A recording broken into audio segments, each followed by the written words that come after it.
అతని జీవితం తెరిచిన పుస్తకం. మొట్టమొదటిసారి చట్టసభల్లో తన సంతకం. లక్ష్యం కోసం పరిగెత్తున్న వ్యక్తిని ఎప్పుడైనా చూశారా? అయితే ఇప్పుడు కండ్లు పెద్దవిగా చేసుకుని చూడండి. పట్టువదలని విక్రమార్కుల్లా ఎప్పటికీ జనం మధ్యలోనే ఉన్నాడు. ప్రశ్నించే గలమై సామాన్యుల పక్షాన నిలిచాడు. జర్నలిజానికి కొత్త నిర్వచనం అతడు. ఎన్ని అవాంతరాలు ఎదురైనా ఎట్టి పరిస్థితుల్లో తన ప్రయత్నాన్ని ఆపలేదు. గమ్యం చేరడమే పనిగా పెట్టుకుంటే ఇయ్యాల కాకపోయినా రేపైనా తను అనుకున్న లక్ష్యాన్ని ఖచ్చితంగా చేరుకుంటానని మొండి పట్టుదలతో ఉన్నాడు.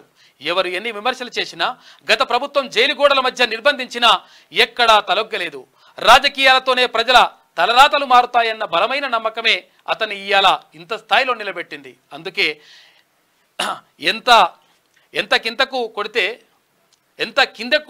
అంత పైకి లేచే గుణాన్ని వంటబట్టించుకుని నేటి యువతరానికి ఆదర్శమై విజయ తీరాలకు దగ్గరగా పట్టభద్రుడు గర్వించే పదవిలో కూసుండబోతున్నందుకు మొట్టమొదటిసారిగా రాజకీయ అరంగేట్రం చేస్తున్న తీర్మాన్ మల్లన్నకు హార్దిక శుభాకాంక్షలు అని చెప్పేసి శనార్థి తెలంగాణ హార్దిక శుభాకాంక్షలు చెప్తా ఉంది.